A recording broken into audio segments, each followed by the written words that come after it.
पिछले कई 10-15 सालों से मेमोरेंडम दे रही हैं और डिमांड कर रही हैं कि वक्फ एक्ट में अमेंडमेंट होना चाहिए। वक्फ एक्ट जो मौजूदा वक्फ एक्ट है इसमें कई तरमीम होना ज़रूरी है। और जहाँ तक हमारे लोगों का ताल्लुक है, हम लोग दरगाहों को बिलोंग करते हैं, तो दरगाहों के मुतालिक इस एक्ट में कुछ भी खास नहीं दिया हुआ है, ना दरगाहों के कस्टम ट्रेडिशन के बारे में कुछ दिया हुआ है। और सबसे ज़्यादा जो मुतासिर हुए इससे आज तक वक्फ एक्ट से वो दरगाही लोग हुए हैं, खानकाही लोग हुए हैं, सज्जादा नशीन हुए हैं, क्योंकि दरगाहें और सज्जादा नशीन खानकाहें हिंदुस्तान के अंदर वक्फ के सबसे बड़े स्टेक होल्डर हैं। हम लोगों ने समय समय पे मेमोरेंडम गवर्नमेंट ऑफ इंडिया को दिया और डिमांड करी थी कि वक्फ एक्ट में अमेंडमेंट किया जाए। और आज मीडिया के माध्यम से मालूम चल रहा है कि हुकूमत हिंद, भारत सरकार वक्फ एक्ट अमेंडमेंट बिल ला रही है और पेश कर रही है। अभी तक बिल पेश नहीं हुआ है। बिल पेश हो जाएगा तो बिल को हम थॉरोली स्टडी करेंगे। स्टडी करने के बाद में हम हमारी बात भी हुकूमत हिंद के सामने रखेंगे कि हम लोग क्या चाहते हैं। हम पूरी उम्मीद रखते हैं कि हुकूमत हमारी बात सुनेगी और हमें, क्योंकि सबसे बड़े स्टेक होल्डर दरगाहें हैं देश की, दरगाहों की पोजीशन डिफाइन होना बहुत जरूरी है। सज्जादा नशीन के राइट, उनकी रेस्पेक्ट को प्रोटेक्ट किया जाना बहुत जरूरी है, जो आज तक इस वक्त एक्ट में कहीं भी नहीं दिया हुआ है। मैं तमाम देशवासियों से, बिलखुसूसी तौर से तमाम ऑर्गेनाइजेशन से और तमाम जितने पार्टीज हैं उनसे अपील करता हूं कि ये मुसलमानों के हित से जुड़ा हुआ मामला है, इस पे राजनीति ना की जाए। मुसलमान वक्फ से बहुत ज्यादा जुड़ा हुआ है। इस पे एक अच्छा बिल आना चाहिए और अच्छी चर्चा होनी चाहिए। और जो लोग विरोध कर रहे हैं, मैं उनसे अपील करना चाहता हूं कि विरोध करने से बेहतर ये होगा कि आप चर्चा में हिस्सा लें और हुकूमत का साथ दें, सहयोग करें कि अच्छा बिल पास हो। वक्फ के अंदर ट्रांसपेरेंसी होना बहुत जरूरी है। आज वक्फ बोर्ड के अंदर किसी भी स्टेट में चले जाए सबसे ज्यादा करप्शन है।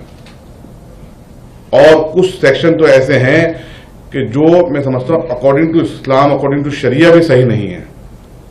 हम लोगों ने, जो हमारी एक्सपर्ट टीम है, उनसे भी हमने इस पर बातचीत करी और काफी थॉरोली उसको देखा कि एक सेक्शन है जिसमें सर्वे के आधार पर अगर वक्फ बोर्ड ये समझता है कि प्रॉपर्टी सही है, रिलीजियस चैरिटेबल है, तो उसको वक्फ डिक्लेयर कर देता है। और जहां तक शरिया का सवाल है, without dedication there is no waqf. Dedication जरूरी है, वाकिफ की मंशा के अकॉर्डिंग उसका इस्तेमाल होना जरूरी है, जो नहीं हो रहा है। और जो कानूनी प्रक्रिया है, जो अदालतों में केस चले थे, वक्फ ट्रिब्यूनल के अंदर केस चले थे, वो बहुत ही जटिल किस्म के हैं, बहुत ही मतलब क्रिटिकल टाइप उसका प्रोसेस है एक तरह का। हम चाहते हैं न्याय प्रक्रिया इसके अंदर बहुत इजी होने चाहिए। पता लगा कि लोगों की जिंदगी चली जाती है और अपनी वक्फ प्रॉपर्टी को जाती प्रॉपर्टी डिक्लेयर कराने में लोगों की अपनी जिंदगी गुजार देते हैं। पता लगता है उनके मरने के बाद में डिक्लेयर होता है कि ये प्रॉपर्टी वक्फ गलत डिक्लेयर हो गई थी, इसको रिलीज किया जाता है।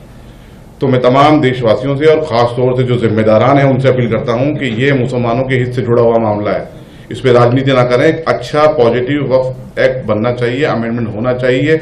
इसकी हम समर्थन करते हैं और वेलकम करते हैं कि सरकार जो वक्फ एक्ट अमेंडमेंट बिल ला रही है। बाकी जो हमारे मामला होंगे, हम लोग, सरकार जब बिल पेश कर देगी उसकी स्टडी करने के बाद में हम लोग हमारी बात भी राइटिंग के अंदर रखेंगे। इस सिलसिले में हमने एक letter honourable national security advisor जनाब अजीत डोवाल साहब को भी लिखा है। हमारी उनसे बातचीत भी हुई है, हम मिले थे कल उनसे। और कल रात को हम करीब 10 बजे करीब जनाब ऑनरेबल मिनिस्टर माइनॉरिटी अफेयर्स किरण रिजिजू साहब से उनके घर पे भी मिले हैं।